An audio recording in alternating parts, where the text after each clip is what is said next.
Hola, muy buenas tardes, que Dios les bendiga. Bienvenidos a una transmisión más de Perlas de la Palabra.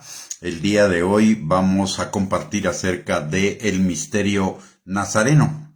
En las Escrituras se habla del Mesías que sería llamado Nazareno. Lo dice la palabra en Mateo capítulo 2, versículo 23.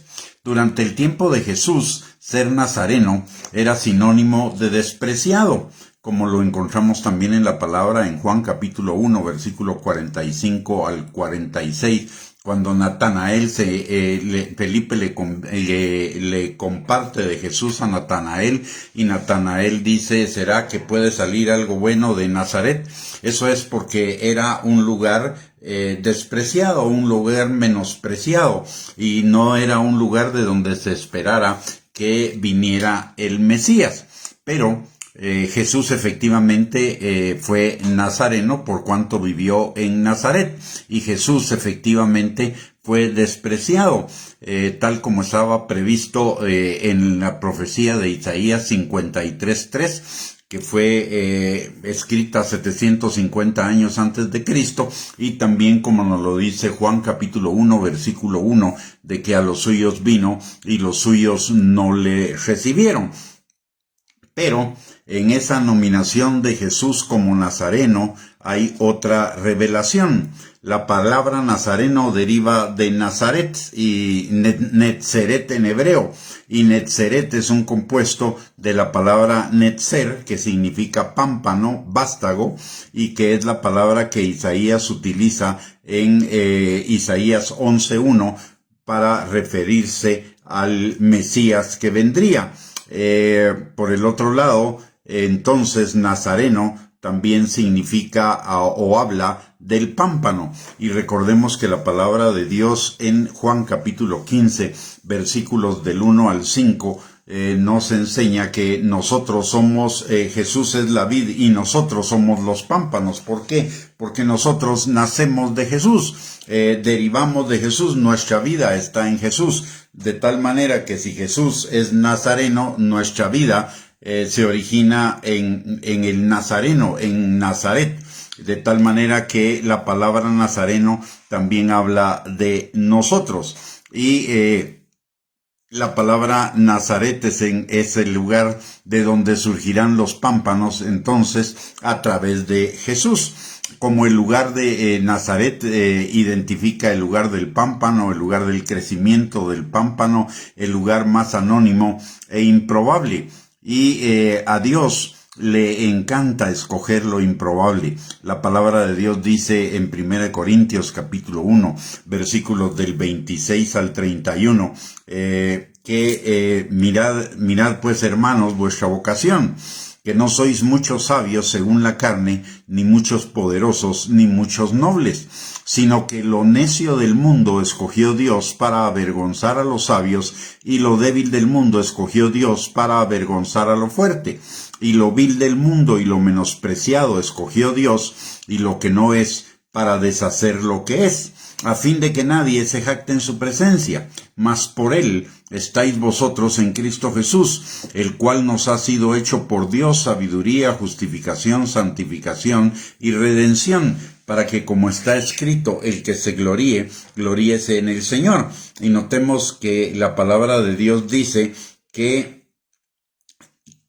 por Dios estamos nosotros en Cristo Jesús, el Nazareno, y por lo tanto nosotros somos también nazarenos espiritualmente hablando, y eso significa lo vil del mundo, lo necio, lo menospreciado, lo débil, es lo que llamó el Señor para servirle, de lo que llamó el Señor para ser salvos, lo que llamó el Señor para ser parte de su familia. De tal manera, en principio, esto significa que si usted no le ha entregado su vida a Cristo porque usted no se siente digno, porque se siente inmundo o se siente despreciable, menospreciable de parte, porque no es una persona espiritual o es un pecador o algo por el estilo.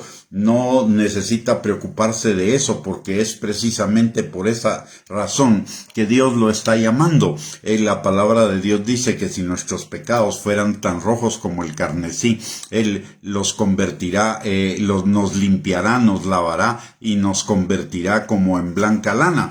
Así que eso no debe ser un pretexto, una justificación o un argumento para no entregarle nuestra vida al Señor Jesucristo. Él está esperando precisamente que cada uno de nosotros, los que somos lo vil del mundo, lo menospreciado, lo débil, etcétera, vengamos a Él, y Él va a hacer todas las cosas nuevas en nuestras vidas. Si alguno está en Cristo, dice la palabra en 2 Corintios capítulo 5, versículo 17, todas las cosas viejas pasaron, lo menospreciable, lo vil, lo necio, lo débil, etcétera, y todas las cosas son hechas nuevas. El Señor reconstruirá nuestras vidas para que nuestras vidas cada día se vayan pareciendo más a la imagen de Dios, como dice la palabra en 2 Corintios capítulo 3, versículo 18, que es el trabajo del Espíritu Santo en nosotros, transformarnos de gloria en gloria en la imagen misma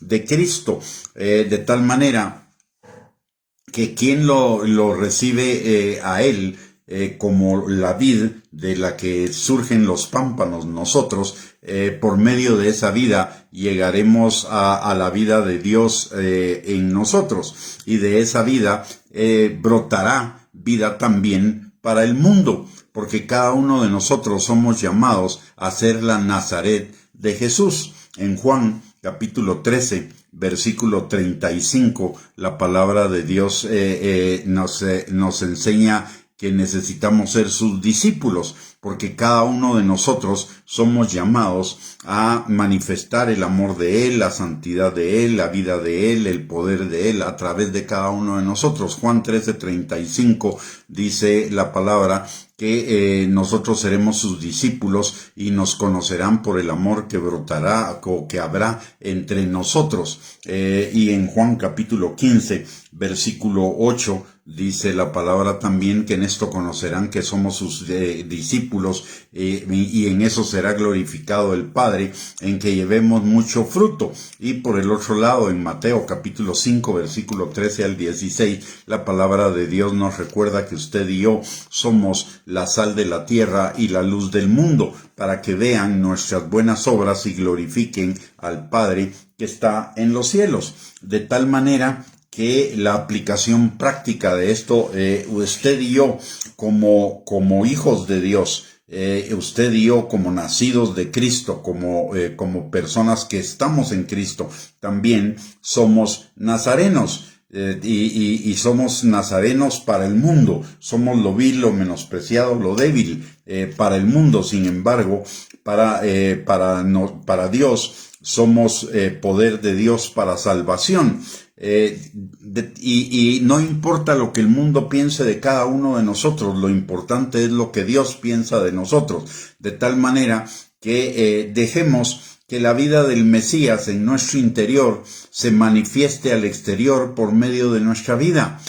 Permitamos que el amor de Él se manifieste mediante nuestro amor, no importa que nos rechacen, no importa que las personas no lo reciban.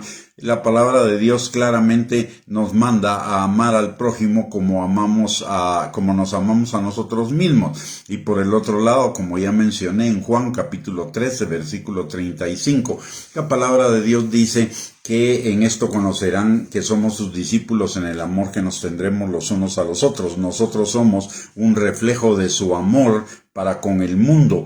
En nosotros ha sido puesto el amor de Dios en nuestros corazones por el Espíritu Santo. ¿Para qué? Para que lo manifestemos al mundo, para que manifestemos al mundo el amor de Dios, para alcanzarlos para Cristo, que nuestra vida se convierta en el pámpano de Él, se convierta en su Nazaret, se convierta en ese pámpano lleno de vida, lleno de la vida de Él, lleno del carácter de Él, lleno de la transformación de Él, para manifestarse al mundo. Y una cosa importante acá, usted y yo no somos los que hacemos el trabajo.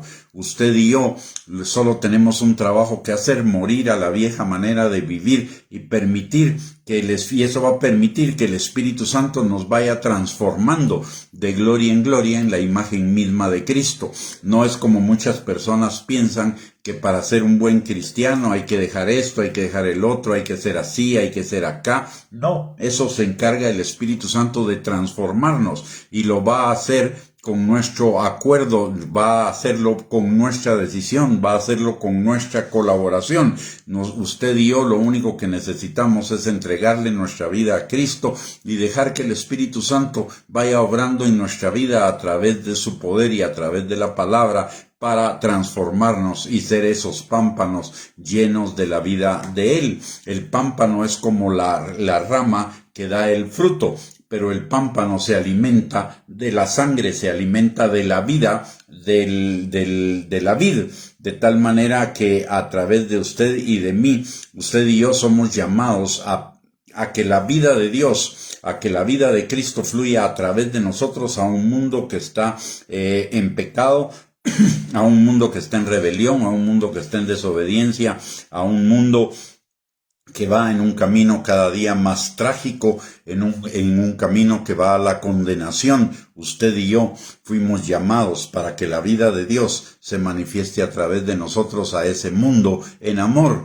y ellos vengan al conocimiento de Cristo, al conocimiento de la luz y sean salvos. Como dice la palabra, Él quiere que todos los hombres sean salvos y vengan al conocimiento de la verdad, porque Él no quiere que el impío se pierda y los canales para ello somos usted y yo, como esos pámpanos a través de los cuales fluye la vida de Dios. Muy bien, con esto hemos terminado con esta perla el día de hoy. Muchísimas gracias por conectarse, que tengan una bendecida noche, que el Señor los guarde y les mando un abrazo y muchísimas gracias por conectarse nuevamente. Esperamos que el día de mañana, si Dios lo permite, nos podamos reunir nuevamente para otra perla de la palabra. Un abrazo y bendiciones para cada uno.